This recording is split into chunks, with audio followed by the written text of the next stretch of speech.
1, 0. Ignition, liftoff, 10 for 5, aim high. Good afternoon. My name is Attorney General Jeff Landry from the state of Louisiana, and I'm also the chairman of the Republican Attorney Generals Association.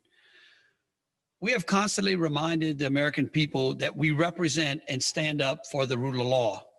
As such, we believe that the voting system should be free of outside undue influence and that irregularities in the process should be completely vetted so the American people can have faith in their system of electing officials. In this particular case, we believe it's akin to the referees getting to change the rules of the game midway through the football game. And being that we're in football season, I think every American can understand and appreciate that. And we believe that's exactly what the Pennsylvania Supreme Court did.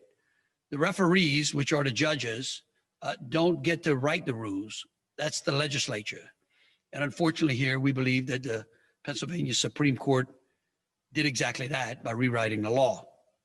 Once all legitimate votes are counted and irregularities are corrected, then irrespective of who the president is, we will continue to ensure that the rule of law is protected. At this time, I would like to bring up Attorney General Eric Schmidt of Missouri, who led this particular brief. General. Thank you, Jeff. Again, Attorney General Eric Schmidt, I want to thank everybody for being here. Free and fair elections are the cornerstone of our republic, and it's one of the reasons why the United States is the envy of the world. We have to ensure that every legal vote cast is counted and that every illegal vote cast is not counted. To do so would disenfranchise millions of Americans, and why we filed this brief today seeking the Supreme Court to take the Pennsylvania case and then reverse the Pennsylvania Supreme Court's decision. And there's a couple of key issues that we highlight in our brief. The first is a separation of powers issue.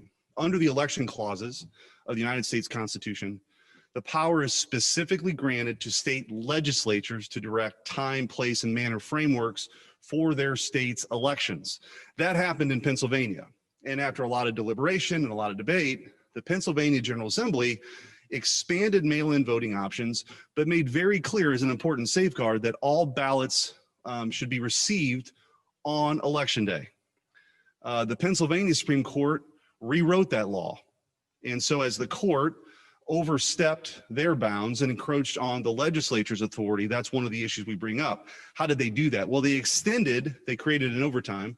They extended the period of time in which those ballots can be received. In fact, they said if they're postmarked on election day, or even if they're not postmarked at all, if they're received several days after the election, they can be counted.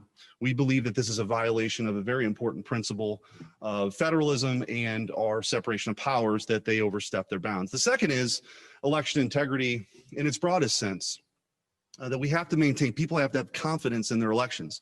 And a decades-old warning, mail-in balloting is the most likely form of fraud that you'll see. That goes back to the bipartisan Carter-Baker Commission, the DOJ and their guidance. They have that listed, and we cite in this brief hundreds of examples, or we cite several examples, but there are hundreds of examples across the country, that the most likely way to commit fraud is through ballot fraud. And there's a case most recently in Missouri that we cite where a local official, in fact, was indicted for that. And so a lot of the arguments that we use in our brief that have been joined by 9 other states, that has been filed, I think, within the last hour or two, we used in Missouri to maintain the integrity of our elections as they were challenged in the past few months. This potential for fraud is exacerbated by what the Pennsylvania Supreme Court did when they rewrote the law, by saying that you don't even have to have a postmarked ballot on election day, and it can be received 3 days later, creates conditions that are ripe for fraud and abuse. And so those are the arguments that are made. We are seeking the Supreme Court to take this case. We think it's a very, very important case in the broadest sense, and ultimately overturn the Pennsylvania Supreme Court. So that's a summary of our arguments in the brief. And it's now my pleasure to introduce my good friend from the great state of Oklahoma, General Mike Hunter.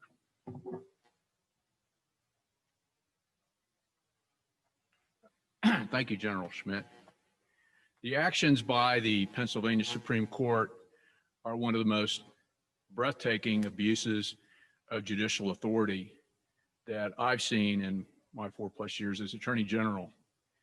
When the United States Constitution makes it clear that state legislatures have the constitutional authority to establish the time, place, and manner of elections, and a state Supreme Court completely ignores that constitutional directive, we as attorneys general and we as chief legal officers of our state have a responsibility to address that kind of judicial abuse of authority because of the precedents, the precedent that decision represents.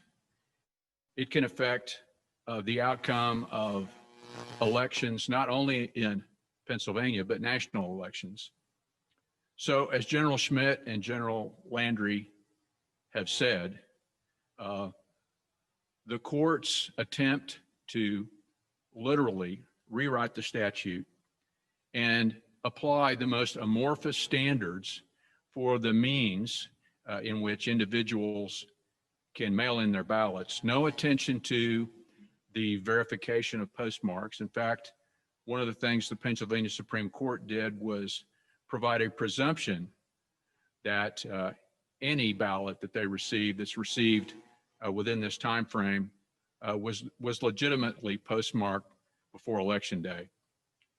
So it's important to have certainty. It's certainly important to allow people the ability to vote. That is not only a right, it's a responsibility.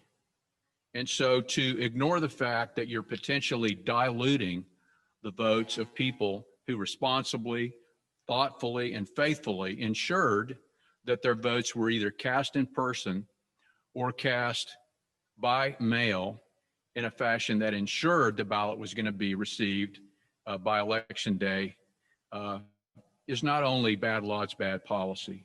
So we're here again on behalf of the constituents in our respective states to ensure that the rule of law is being protected, and this kind of, judicial encroachment into the appropriate United States constitutionally directed role of legislators is addressed, and we're very hopeful the Supreme Court will take up this case.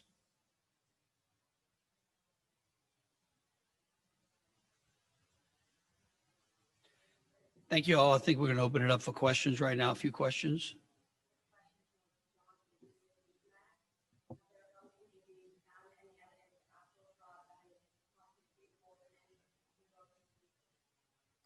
Again, what we're doing today is important for everyone to recognize. What the Republican Attorney Generals are doing are an amici, right? It's a friend of the court. We are weighing in on a case, on a writ that has been brought to the U.S. Supreme Court in order to bring additional arguments before the court as to why we believe the court should take up this matter.